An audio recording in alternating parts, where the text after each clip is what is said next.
Thank you, Mr. Chairman.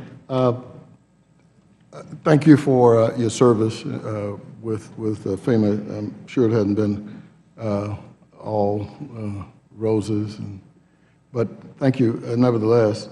I was born and raised in Texas, following up on what Mr. Green earlier said, and having gone to high school in Wichita Falls, it's hard to imagine that there was mandatory evacuation. My father lived in an area that didn't have to be evacuated during this flooding, but all around him, and I'm thrilled over the fact that that the flooding didn't hit him because he didn't have any flood insurance, and probably most of the people in Wichita Falls, not one of the great places of flooding, would have insurance.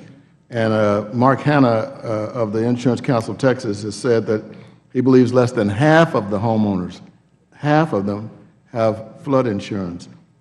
So why is it that you think most people in this area lack flood insurance, even though this is not, a place that's going to be hit often? But do you have any idea of on why? So flood insurance, the purchase of flood insurance, Congressman, is only mandatory in the special flood hazard area, an area that's mapped for a particular hazard. Outside that, it's not mandatory. However, it's interesting, nearly 25% of the claims we pay come from people who are outside that mandatory purchase area. So why don't people buy flood insurance? I suspect it's for the same reason that people don't wear seatbelts and take other risks in life. They look at the cost-benefit analysis, probably not unlike my grandparents in 1972, and they assess what they believe their risk of flood is and whether they want to pay out the premium every month. And so I think that's one of the reasons that people don't buy flood insurance.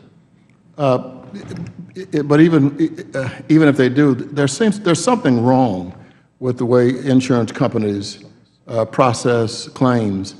I was on this committee when Katrina hit, and a number of us, I think Mr. Green was, we went into the area. We held hearings down in New Orleans and in Mississippi.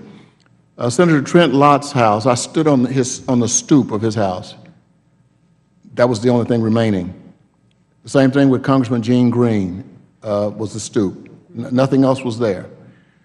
And I think many members of Congress were completely outraged that these two individuals were denied the insurance company protection from this flood, because all of a sudden the insurance company was one of the biggest in the country, said, well, I'm sorry, sir, we can't pay this claim. You have flood insurance, and your house was not washed away, it was blown away. So should we have blowaway insurance? I mean, I'm trying to, something is not right. I'm not accusing anybody of anything. I'm accusing the not right scenario that's being played out again and again and again after disasters. What do you have to say to that? Congressman, there's a line drawing exercise that I've observed as you have. In Katrina, it was wind versus water. In Sandy, it was earth movement versus flood damage. I have to tell you, I don't think we're particularly good at drawing those lines. And I've seen many cases in just working the Sandy cases alone, where one professionally licensed engineer will come in and say that the damage was caused by flood, and another will come in and say it was caused by earth movement, or as Congressman Velasquez said, by pre-existing damage. My experience with this is anytime we try to draw those lines, we don't always get it right, and we end up with very frustrated customers. And the other thing I would share with you is many people don't understand the insurance coverage they bought. We need to do a better job helping them understand the product, because the flood insurance product is a subsidized product, and it doesn't cover everything. It has a lot of What can we do with insurance companies to hold them hold them accountable for all of these problems that exist after major tragedies? I think insurance companies have to understand and acknowledge the role that they played in Sandy and where things went wrong there, and I think they can be part of the solution as well.